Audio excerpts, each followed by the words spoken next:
Those in the real estate brokerage sector admit how easy it is to enter this industry in India specifically. All you need is 100 square feet of space, a desk with a chair, and you're in business.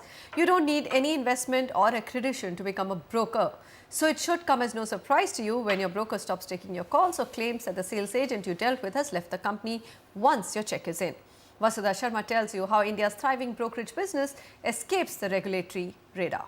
I can show you some more. 29-year-old MNC executive Varun Anand is like any his age. Investing in a sound property and getting the most out of his earnings are important goals for his young family. Varun did take the plunge into the property markets, but the experience has left him bitter. Not because of his builder, but because of the broker who sold him his flat. I was approached by this NDTV and I booked a flat through them in Noida.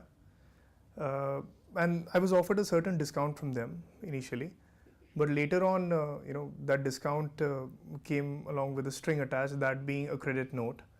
And there were terms and conditions such as till the time they don't receive 100% of their payment from the builder, they would not issue my credit note payment.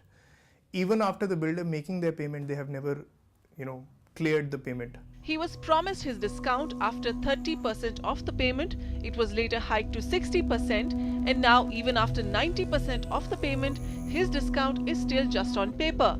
अक्टूबर के बाद उन्होंने मुझे respond ही नहीं किया है. Scores of emails and phone calls to NDTV, a popular property brokerage firm in NCR, pleading for his discount to be released, has yielded nothing.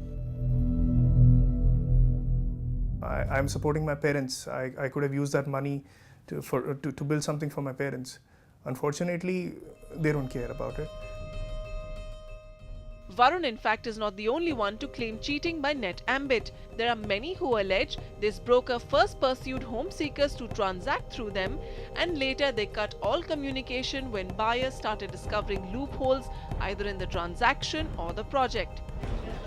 Buyers say they look up to their broker as their property advisor, soon discover that they will do whatever it takes to sell projects by suppressing facts, misrepresenting details and making false promises. Sometimes I've seen some builders showing social infrastructure, whether it's hospitals or schools, to be as far as 7 to 8 kilometers.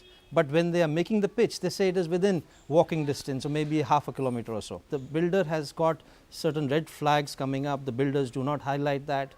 If the builder has any problems, legal cases, the brokers hide that from the potential buyers. Sir, आपको छोटी सी information देने के regarding में. Once the booking check is in and the commission pocketed, the rest becomes a matter between the buyer and the builder. With no regulatory body to monitor the brokerage industry, there can be no liability on the broker if something goes wrong with the sale.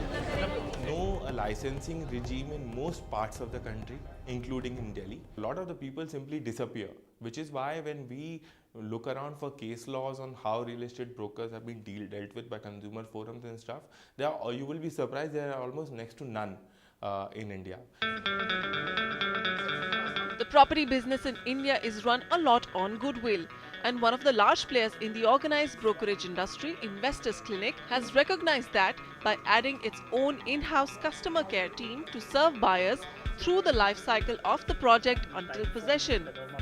3 years back, 4 years back, developers were only interested in getting business and they didn't run any channel partner empanelment process to see what is their background, what infrastructure they have, can they service clients after sale, etc. But now as markets have slowed down, developers have started focusing in terms of rating the channel partners like A category, B category, C category, and that categorization is also available to the customer. To bring order and discipline to the real estate industry, it is not just the builder but also the broker that has to come under regulation. Perhaps the global practice of professional certification for brokers should be brought into India as an entry barrier for fly-by-night operators. With camera person Sumi Deogam, Vasudha Sharma, NDTV. All right, well, it's any size of brokers. The point is, if it's an unregulated industry, there'll always be a case of cheating. And then what about consumers? Aren't they getting greedy? They don't want to pay for research. They want largest discounts and they don't go and check the project that they're buying, and they just go ahead and depend on the broker. So, well, the story is only one side of the entire picture.